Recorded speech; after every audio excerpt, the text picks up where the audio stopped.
Live and in color from the NBC News radio broadcasting studios of KCAA, 1050 AM, 102.3 FM, and 106.5 FM, located in beautiful Southern California, and in parallel from the Turf's Up radio studio in Fort Lauderdale, Florida. Thanks for tuning in to the Water Zone show this evening.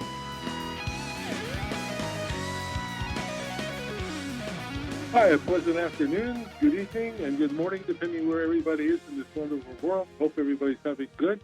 We're having a little bit of technical problems from connections, and the co-host is somewhere lost in the connection, and Chris Austin as well. Hopefully they'll try dial in again and get into us so we can do that. But we can start off with our first guest, actually our featured guest for the day, and his name is Dr. Moses West, and he's been on the show before, but he's got some updates, and he's very interesting person and very interesting project what he does, and he's blessed by what he's doing and helping others. We appreciate that. So I'd like to welcome to the show Moses West. Hello, and thanks for having me on. Hi, you're very welcome. Thank you again for coming on. We appreciate it. I know there may be many listeners who never heard the first broadcast that we did a while back and what you do, but maybe you can give us a little history about yourself and then when did you create this innovative, award-winning product? We want to get into detail. Okay. But how'd you get into this? Because you came from the military, I believe, correct? Yeah, I did. Coming from the military, we're always trying to find some source of fresh water. And I actually saw this machine. I was living in Australia, and I was passing through and staying in Hawaii for a bit. And I had a next door neighbor that had this little machine in his house that made a few gallons of water a day. And I just decided that, hey, if the little machine can do it, I can build a big one that'll do it. Well, how long ago was that when you started that? That was back in 2012, and experiencing the droughts that we had in Australia and the water challenges, droughts and fires, I knew there had to be a solution, and I thought I was on to something. I've been working with it ever since. Oh. So tell our audience, I know you have these foundations, several of them, but one's called the Moses West Foundation. What does that exactly do? And then you have a rescue foundation, too.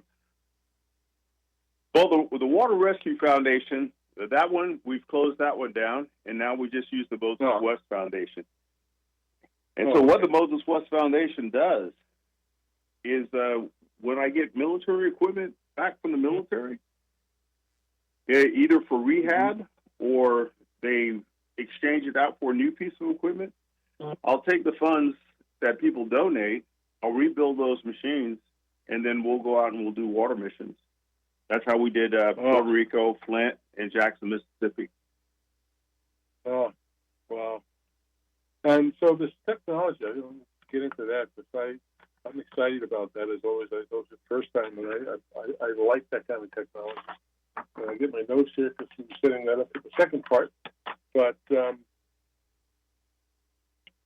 these, you call them atmosphere water systems. Generators. Systems. Yeah, generators.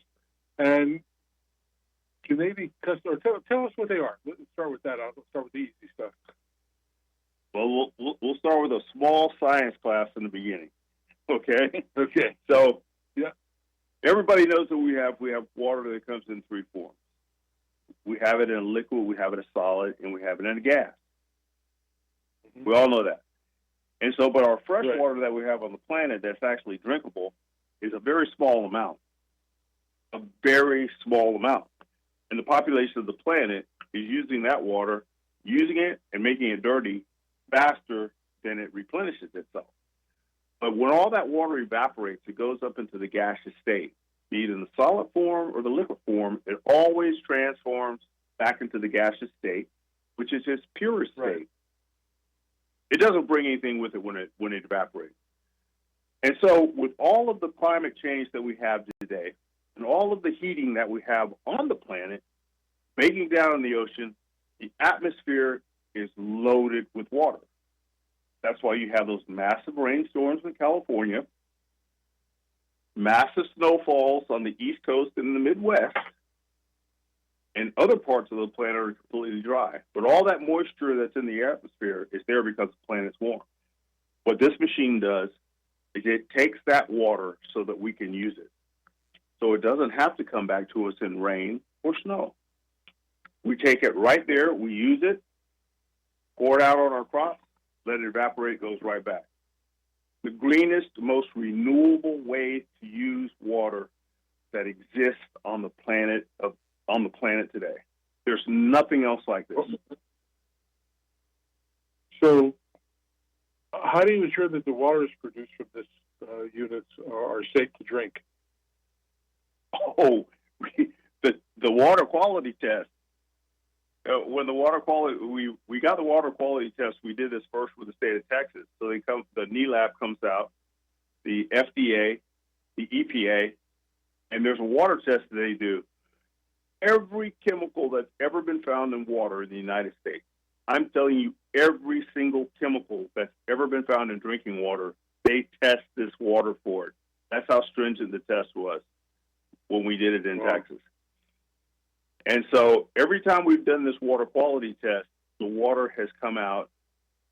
The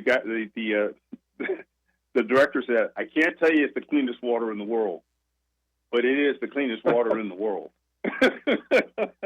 Wow. So no.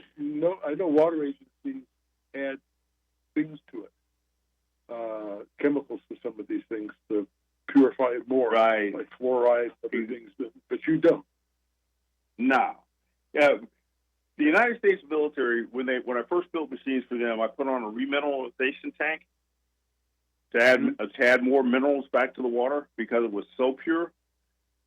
They said the next round of ordering machines from me, they came over and they said, "Hey, by the way, leave that mineral tank out. We like the water just as it is." Well, that's pretty cool. You know, there's lots. Yeah, you can tailor the water. Yeah. There's many companies that say they do this kind of thing, and I've seen a couple of them. They're relatively expensive, but most of them are starting off building little units to put in your kitchen, which I find kind of odd. Just how much water will you use in your kitchen that you really want that pure water? You're not going to use it. I don't think you're going to use that to wash dishes. I think it's just for like making coffee and stuff like tea and things like that. So, and they only make it depending on where you are, where they live. And I think we talked. Well, I know we talked last time about that it can be used in many more places and conditions than the ones that are trying to hit the market now. That's kind of a unique thing because these other guys that I've seen, I'm not knocking their ingenuity. I'm glad people are working on stuff like this because it's important to life and everything else with water. But you know, they got to be aware that when you make this thing, you can't sell the unit for I don't know. One guy company wanted $8,000 for one that makes maybe 3 to 5 gallons a day. I thought that was kind of expensive, but then I thought, you know, when they came out with the microwave, Lytton developed the microwave system for the military, and then they made microwave ovens, just like the VCRs. When they first came out, they were like $1,200. And if you see one now somewhere, it's probably $29 if you can buy one. I mean, exactly. So I understand that, you know, it's new technology, it costs a lot of money, but you go more than just one type systems. I believe you can do different sizes and things of that sort. And you've done some recent big projects as well. So you can fill us in. I'm doing some big projects right now as well. Speaking of the market, here's the way I saw it. When I saw the little machine in my neighbor's house, I said, that's going to be great for my neighbor. But being a military guy and being a humanitarian at the same time and being someone going out and wanting to do disaster relief, I said, if I build a machine, what I need to do is I need to make sure that if I have one behind my house, if I run out of water, I need to make sure that everybody on that entire block can drink water.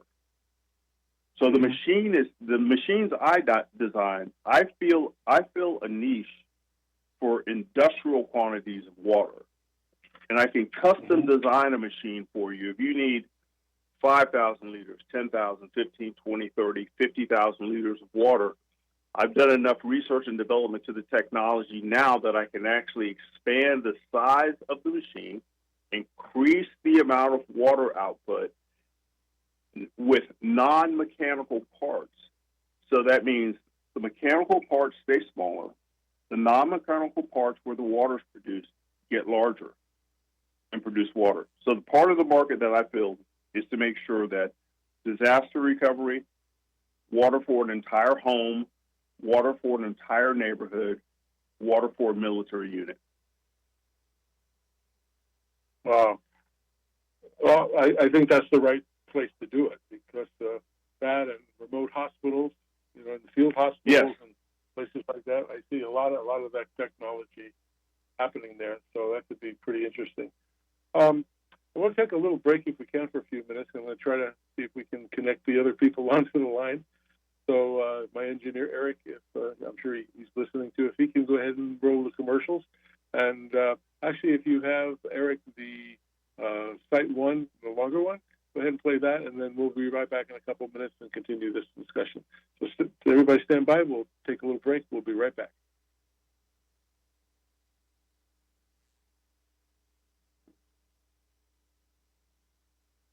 I don't hear him on either. Oh, well. Moses, you still there? I'm still here. Okay, we'll continue. I can't call anybody because I'm on the phone with you doing this, and my computer doesn't work, so I'm kind of stuck. I'm trying to get another one loaded here to do it. But what are the AWD units' water output and energy use values? Tell me a little technical stuff on that.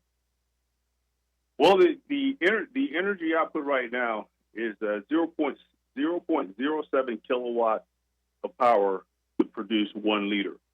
And what I'm trying to do right now is put another zero in front of that, move that decimal point. And by doing that, because right now groundwater is 0.12 kilowatts per liter. So right now, to produce water with an atmosphere of water, now joining. Oh, sorry about produce that. water with an atmosphere. Just one second. Who joined? Tara.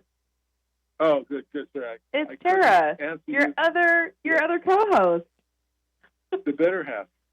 I figured it out. Tara, Tara, this is Moses. Moses, this is Tara.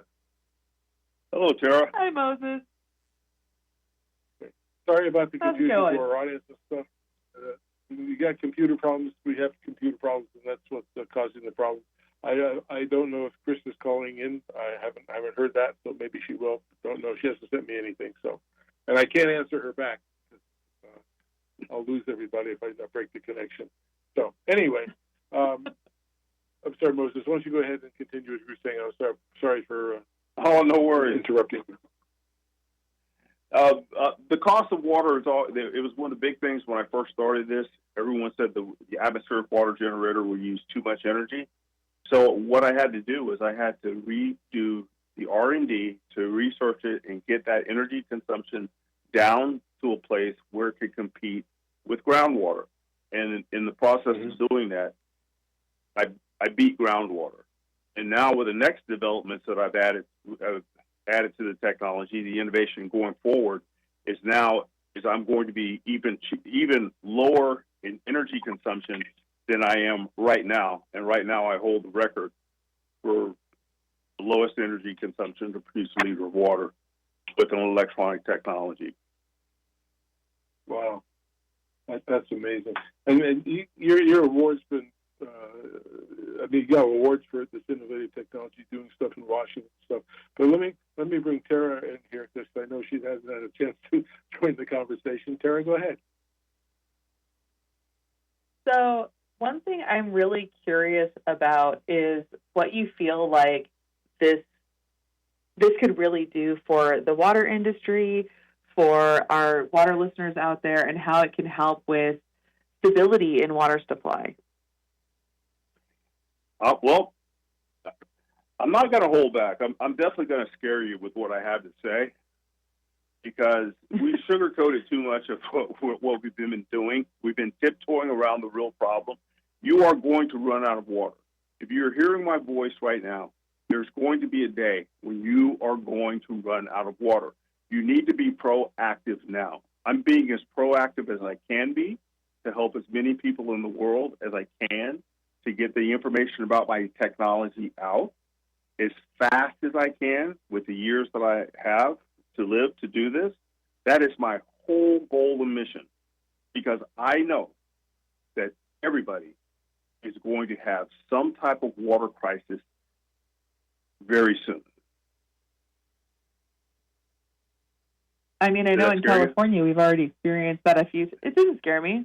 We're starting to become ready for it. No, I'm in the conservation district, so we're all about storing water, and really it's one of our primary directives. In fact, our mission is to manage, conserve, protect, and enhance our water supply. So we're all about figuring out new ways to put water into the ground, put water to store it. Where are we going to do it? Where are we going to store that water, and how are we going to make sure that our residents have water for the next generation and not just for this one? So I'm very interested in your technology and to see sort of how it works and what it does, and I'm really excited about today's interview. So with that, you did not scare me at all. You're telling me nothing I don't already know, and there's a lot of other places in the world where they're already starting that battle, that fight for water, not just for rights as we have in the United States, but literally for the molecule itself. So that's why I'm really excited about what you're doing and how this is working and where it's going. Absolutely. So tell me more about what it's going to do. Well, what the technology can do in the state of Texas, what we're doing before I moved to manufacture elsewhere, there's something called ASR. That's aquifer storage and recovery. There's places around the world where we've drained all of the fossil water out of the ground. Some aquifers are just solid fossil aquifers. It's water that was encapsulated hundreds of thousands of years ago under the ground, like say in Saudi Arabia. So these big empty caverns are underground with nothing in them. There's so much moisture in the air along, say, in the Middle East, next to the water. This is a prime place where you could actually put in these massive systems that I've designed. The patents are online where you can actually go on and see what I've designed, where you could pull millions of gallons of water out of the air every day because you're working on nothing but solar power. Like the unit right now that's operating in Jamaica. We have an atmospheric water generator operating in Jamaica today on solar power and batteries in the evening. Something like that next to the desert where they've run out of water, you could actually make enough water to actually refill those empty caverns in the ground. That would be absolutely fantastic. I would love to do something like that. What's the largest systems that you do? Right now, the largest system that I've clocked water with is I've got around 10,000 liters, which is around 2,400, 2,500 gallons in one day. And that was done in Puerto Rico on the island of Vieques. And that was actually done with solar power. We supplied 15,000 people with drinking water after Hurricane Maria, all on solar power with a big 5,000-liter unit. Never turned it off.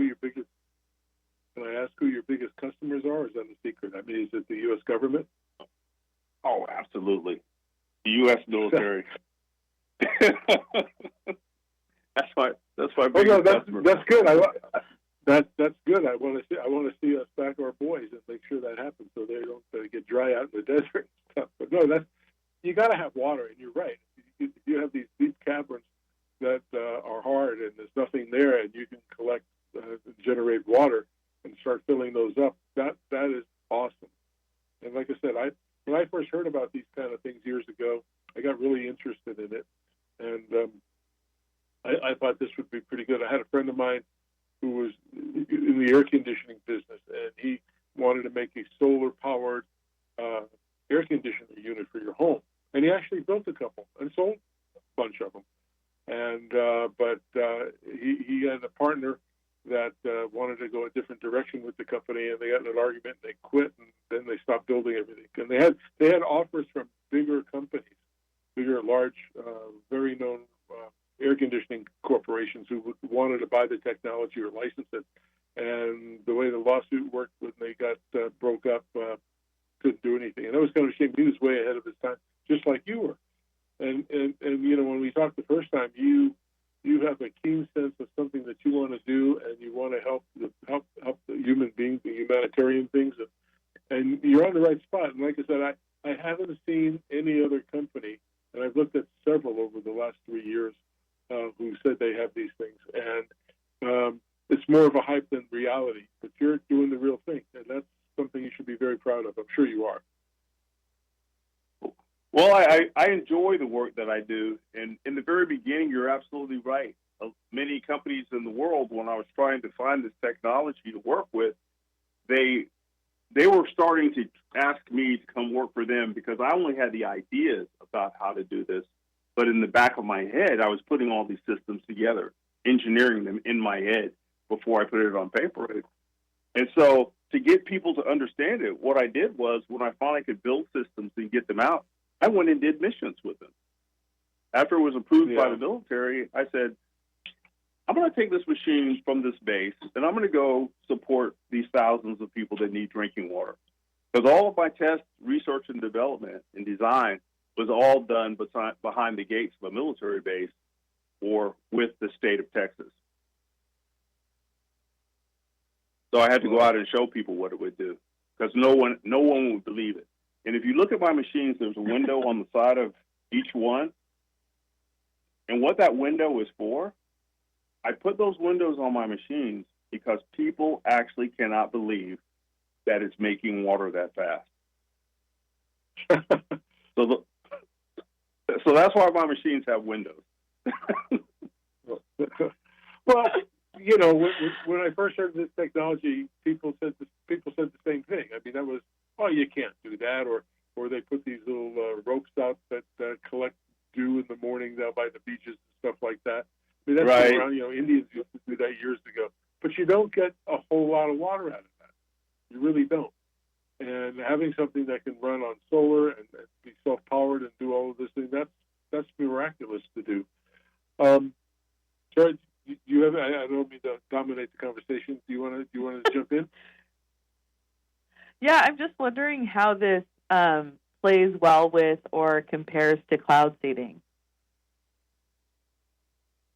Because this is like a different technology, but it's kind of, you know, they're sort of, I feel like there could be some sort of partnership, or like obviously these two technologies are different, but kind of provide a similar thing. Well, say if you cloud seed, once the water comes down, hits the ground and evaporates, or runs down and goes into a stream or a lake and it's evaporating, the atmospheric water generators can actually capture that water while it's in the air. I was just in New Orleans, and it was terribly humid, and we were inside of a building, and I was with a large company, and they were displaying my unit to a large group of college engineers, recent graduates. They're like, they told me, it's not going to work in a building. I said, do you know where you're at? You're in New Orleans. We turned the machine on, and we were making water inside the building. I said, there's so much humidity in the air, you can't get rid of it all. Oh yeah, if you run this in a warehouse inside in anywhere, it's going to operate because there's always moisture in the air. So what about really dry locations? How do you compensate for the lack of humidity? There's like if I'm thinking Saudi Arabia, right? Like when the sun goes down and the UV rays stop cooking off the H2O molecules, the humidity goes up everywhere, even in the desert. Like in Texas, during the daytime, I would have 15% humidity. And the machine is actually programmed to read when the humidity is so low that, or the humidity is so low or the temperature is so low, the computer that runs the machine will actually shut it down. So that way it conserves energy. But as soon as the humidity comes back up to 70% or wherever you want to set the set point, the machine will come back on. But even at 15%, when the sun goes down, the humidity came back up to 80% as soon as it went down. I see it everywhere I operate machines. The different fluctuations that we have in the humidity throughout the day. So this essentially works 24 hours a day. Absolutely. You never have to shut them off. We had running in Pennsylvania. I just let it run. Just never turn it off. Just make sure someone comes out and dumps the tank. And I would come out in the morning and I'd shut the float switch off, and it would look like there would just be this big waterfall of water just pouring down from this massive machine that's 6 feet off the ground and 20 feet long. And then we just come and we take off the 2,000 liters of water and just let it continue to run. So all of our batteries out there, everything that we do, washing cars, it's people grab it, 5 gallons, they take it home every day.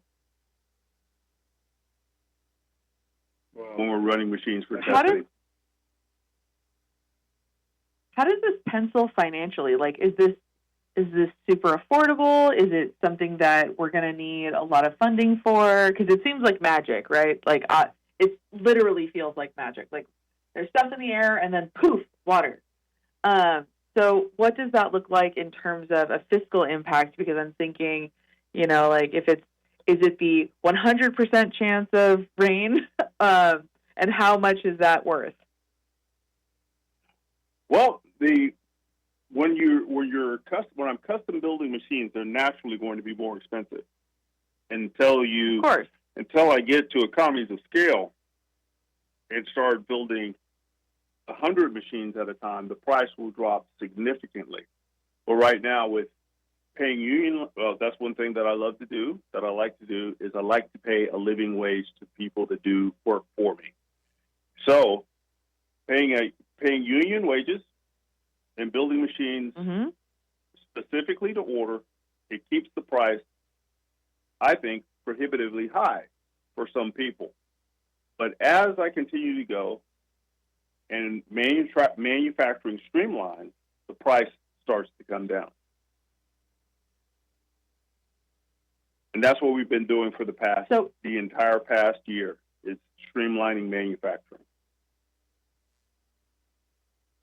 So in that sort of vein, do you have pilot programs that have proven this successful in a way that's, almost or comparable to utility scale?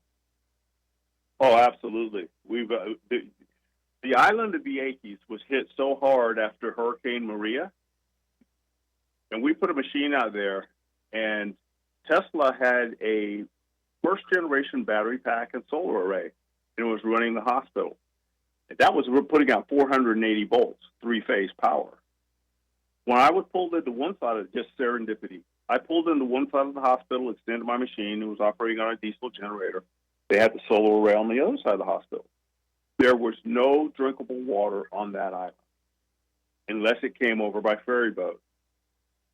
Once we started the machine and everybody on the island got used to it, and FEMA brought us the 2-gallon water jugs that everybody could carry, I told everybody to take water jugs, have them at home. They came every day, got water. We supplied the entire island with drinking water. We made enough water on the island of Vieques for people to come from mainland Puerto Rico to get water on Vieques because the water to buy was so expensive. Then we did it at Flint, Michigan, in the 4th Ward, Saginaw and Marengo Street. We supplied the entire 4th Ward with all of their drinking water. When they ran out of cases of water, the people knew that they could come to the water generator and get all the water they needed. People would take 100 gallons, and we would stand there and watch the 100 gallons just go right back up the sight glass because we never turned the machine off. And now we have a machine operating, the only atmospheric generator operating on solar power in Jamaica today after the latest hurricane. There's a mountaintop there that's got all the water they need. We had some people on a couple months ago from Kenya, and they were telling us that they collect rainfall, and there's a charitable 503c out of Chicago that helped them, and they got people to donate the tanks and the things like that.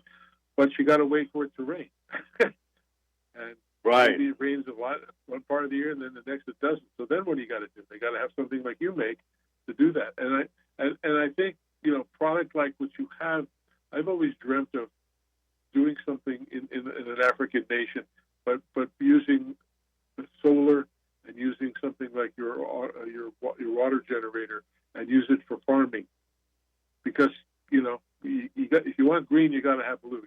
You need water. You need water to live. You need water for hospitals. You need to clean yourself. I mean, there's 1,000 reasons you need to have water in your life, and your body is made up over 70% or more of water. So you have to have water to survive. And I believe that the future. Where do you see the future of water in the world, or in the United States? Where do you see that?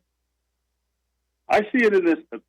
Well, I'm a little bit biased because it's my technology that I have here, but I see this as the most feasible way to produce water. Because no matter where I go with a water generator, say if I'm pulling one on a trailer behind my car with the generator, there's not a place where I can go in the lower 48, stop, turn that machine on, and survive and have water. Not a place where I can't go and do it. Even out in the desert. Just wait for the sun to go down and then make water there. So what I see the future of the technology is that the rate that we contaminate water, the rate that we continue to put carbon into the atmosphere, this technology is not the end-all to be-all. It's a combination of ASR, aquifer storage and recovery. It's a combination of desal, rainwater catchment. It's a combination of it all working together instead of competing with each other, working together to solve this issue. We need to stop competing so much, and we need to work together to solve this issue if we're going to make it. Yeah, I agree with that. I was going to ask the question, how does this compare, or how can it take over desalination plants? Because I know they're doing a lot of inland desal things in the farming area out in Arizona and some other places. Do you see that overtaking or used in conjunction of? Everything has to be in conjunction. Everything is how many different tools do we have in a toolbox to do a job? Everything to pull water, to produce water today is a useful tool. Everything has its place. Like say on a Pacific island, right now they're in the Caribbean. So we have an atmospheric water generator producing water where people have none. We've done it in the Bahamas. We've done it in the Caribbean. And now all the island chains that hop all the way through the Pacific, all of those islands, they have saltwater incursion into their water systems. And it's an expensive proposition to ship water out to them. But they live with 80, 90% humidity every day because they're surrounded by water and high temperatures. This is a prime example where this technology would be better than desal. But then there's places where desal would be better than this technology. Right. What are the sizes that you produce?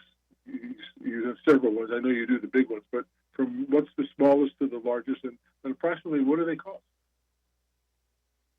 The smallest one I do is called the 550. The next one up is at 800, and the next one up above that is the 5,000. The cost is all dependent on what I make it out of, whether I make it to a military standard. So it's kind of hard to pin it down until I get an order to design that system. But a military system can reach all the way up to say $103,000 going south, and then the large system, which is basically a municipal water supply system, that one goes for right around $450,000. And then going north or south, depending on what you want me to add to it. water storage and treatment and all of it completely compacted with its own power source, completely autonomous. Drop it, hit the button, walk away, come back, have 1,000 gallons of water every day. Amazing. Well, I know you've been a lot of working fun designing these things. Yeah, I could tell from the first time we talked a while back, and I was very impressed. And as I told you on the phone the other day, I'm not a stalker of you, but I read all the articles that you guys put out. And Dr. Kingman says, Bill sends me a lot of stuff to keep up to date with you guys. And I said, you've been doing a lot of stuff, and I'm sure you get tons of recognition, but I wanted our listeners to hear more. And again, some of those who heard you the first time a couple months back, or almost a year ago, actually. And I just thought we'd catch up and see where you are today. But like I said, Bill sends me stuff all the time, and it just amazes me. I passed it on to Tara so she could look at it as well. I'm amazed at what you have. Like I said, of all the ones that I've been introduced to in the last couple of years, I think I'll be prejudiced. I think you got the best unit going and the smartest technology. Oh, thanks. And so you got to be really proud. And I'm very happy that you came on the show the first time, and even more so the second time. And I think people really need to hear about stuff like this. As you said, they hear stuff and I don't believe that you can't do that.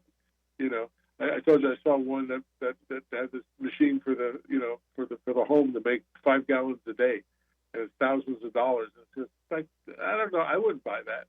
I mean, the value of having something make 5 gallons of water a day that I would only use for maybe cooking food or doing coffee or tea. I don't know. To me, it's not worth that. It's not worth that. But with time, everything comes down in price. So maybe these other people who have a little bit different technology will kind of jump. But I guess if they touch your patents, you'll be seeing them in court. So you got a good thing. Well, the way that I build a machine. I'll say again. Yeah. So the way that I build a machine.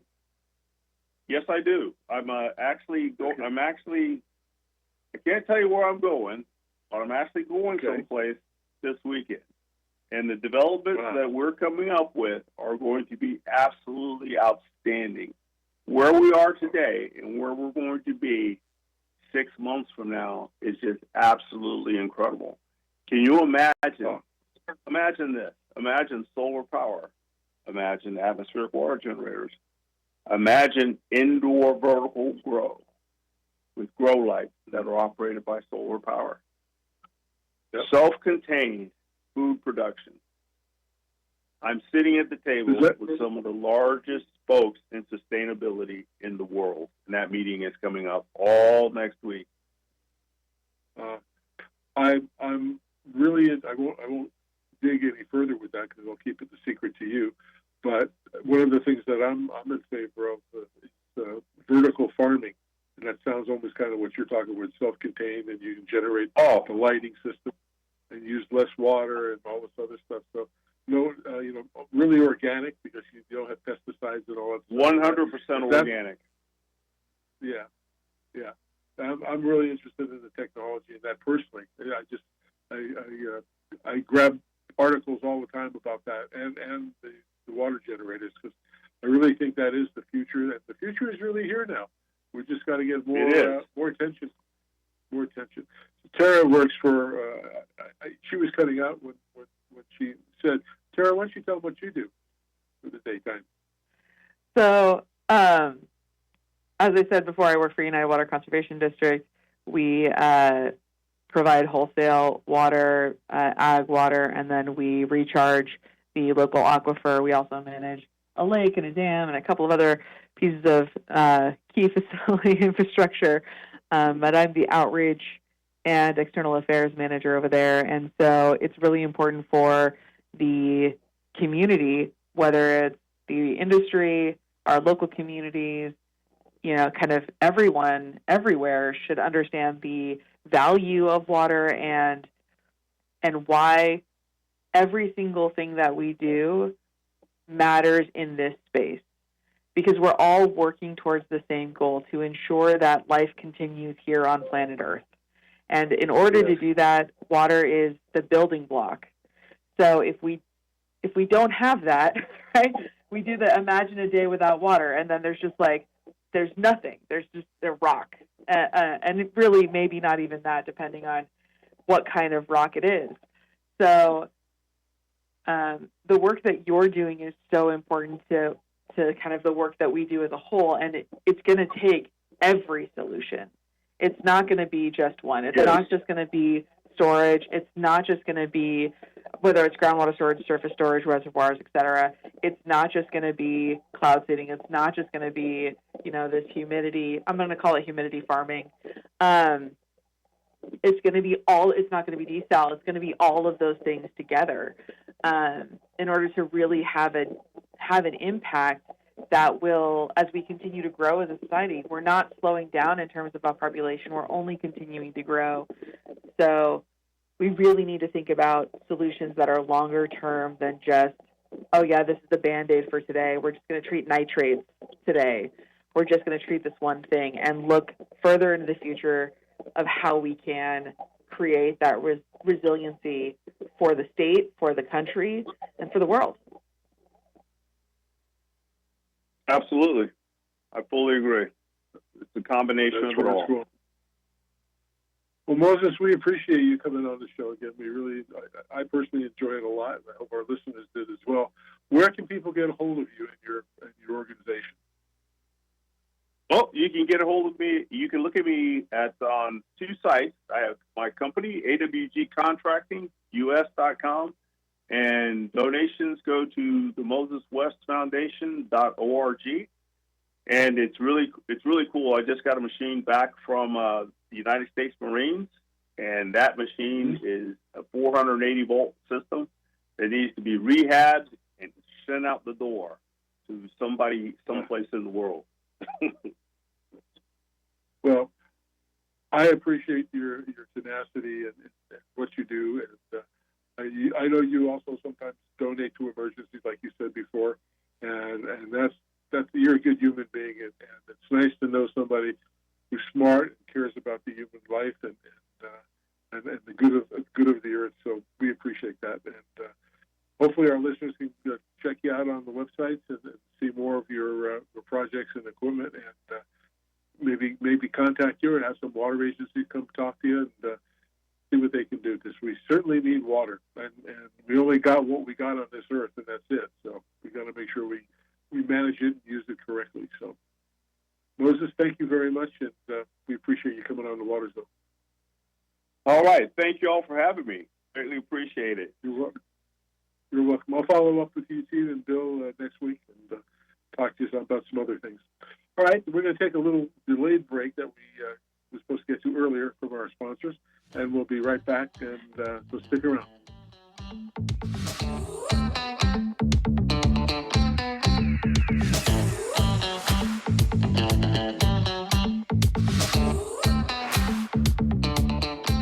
KCAA. Are you presently part of the irrigation industry as a worker or business owner? Do you want to learn how you and your staff can boost your knowledge and productivity? Then you should check out Irrigator Technical Training School. Irrigator Tech is the leading source of quality instruction serving all facets of the irrigation industry. Their courses provide a basic, easy-to-understand approach that raises the skill level, competency, and professionalism of landscape and irrigation personnel through practical education and services. Irrigator Tech combines classroom and real-life hands-on training, leading to a well-recognized certification that both customers and employers demand. Irrigator Tech's specialized courses can help you quickly become a certified irrigation auditor or a certified installer, repair, maintenance, or backflow technician. Courses also include certificates in smart water application or becoming a certified tree worker.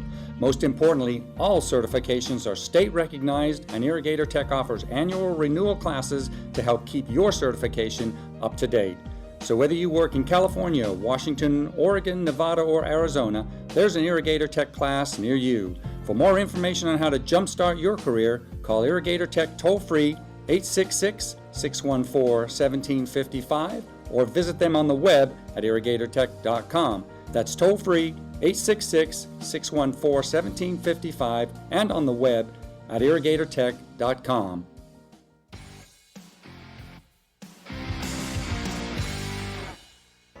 Take control of your business anywhere, anytime with the SiteOne mobile app. Designed for contractors on the go, the app keeps you connected to your account wherever the job takes you. When you're signed in, you get full visibility into your personal account without needing a computer. Check your contractor-specific pricing, see real-time inventory, create custom lists, and reorder from your product history or saved lists in just a few taps. Scanning QR codes makes managing products even easier. You can quickly add items to a list, view product details, or add them to your cart in an instant. Need to approve a quote or pay a bill? You can do it right from your phone. Track your orders, view invoices, even redeem your partner's program points for rewards that give back to your business. Plan smarter with built-in project calculators that save time and help you quote with confidence. Logging in is quick and secure. Use Face ID or Touch ID for instant access. Customize your experience by choosing your preferred language in English or Spanish. Looking to level up your knowledge? Browse, learn, and explore videos and articles, or find local events to stay connected with your SiteOne community. The SiteOne mobile app puts the power of your business in your pocket.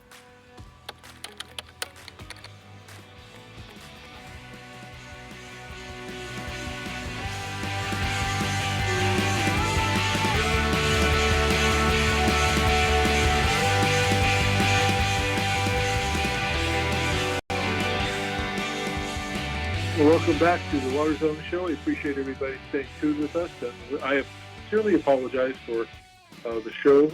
As I said at the beginning, we had some technical difficulties with the main computer linking up with the station.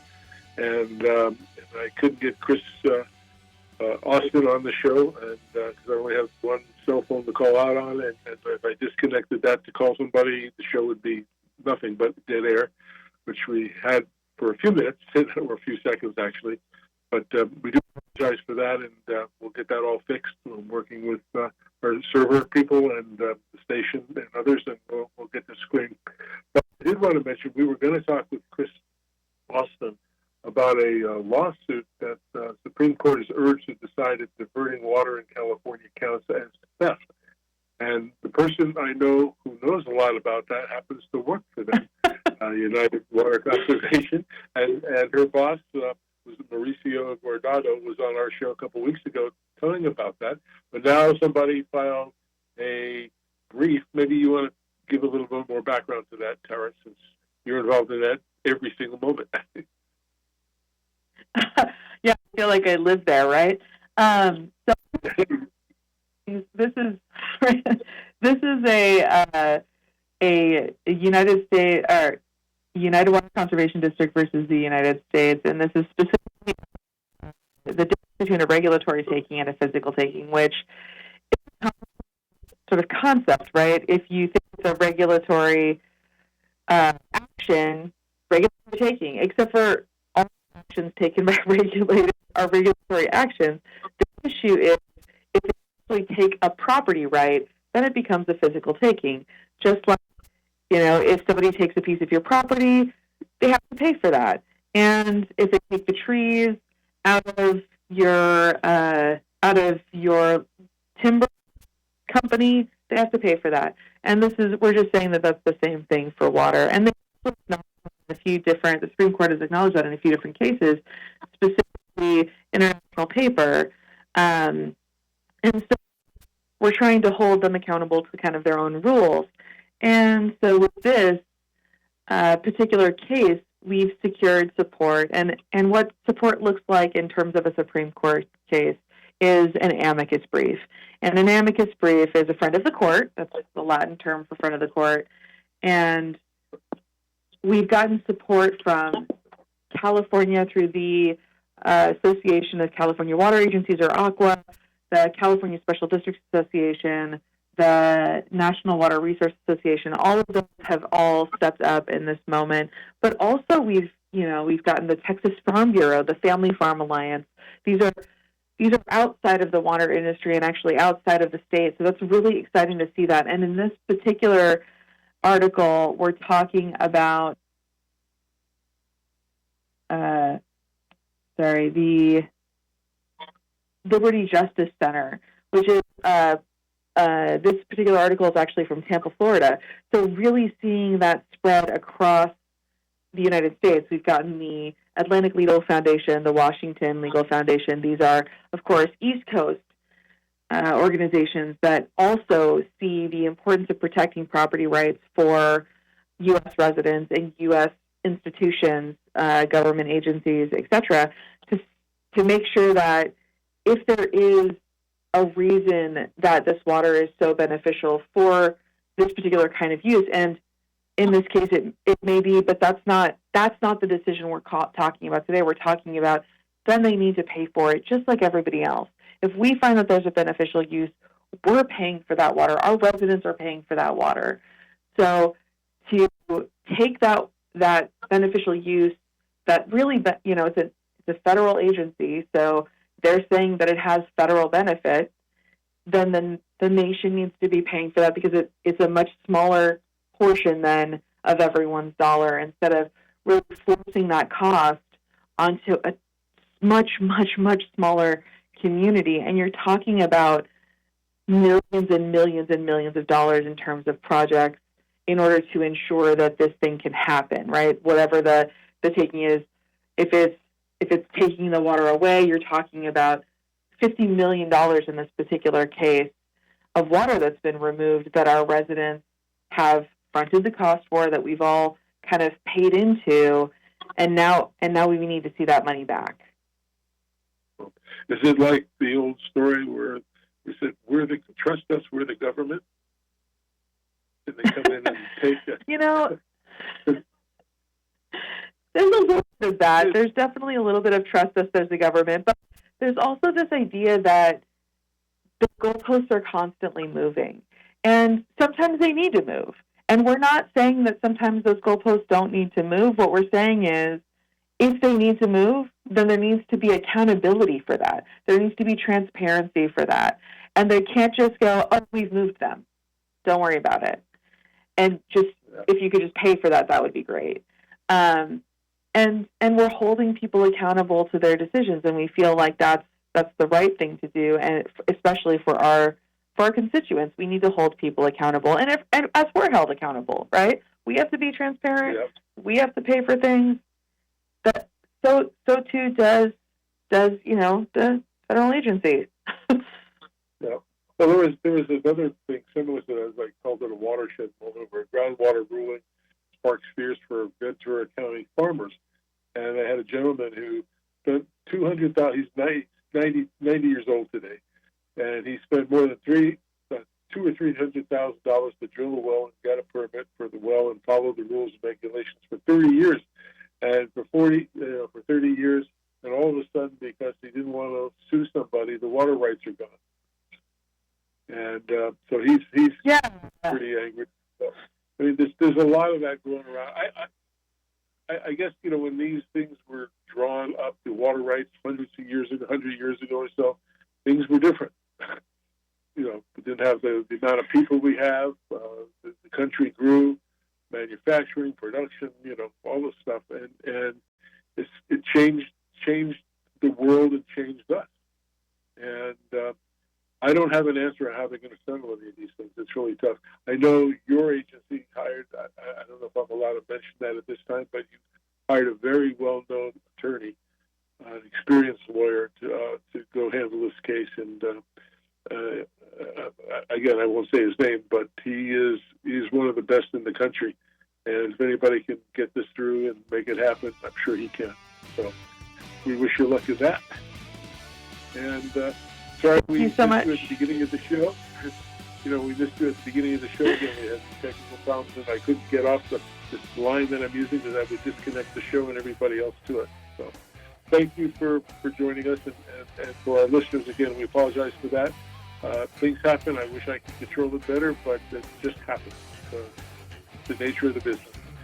So one thing we tell you every single week, please do. If you like green, you got to have blue. So we'll see you next week and talk to you next week. And we have a great show coming up then. And hope you tune us in again. Thank you very much.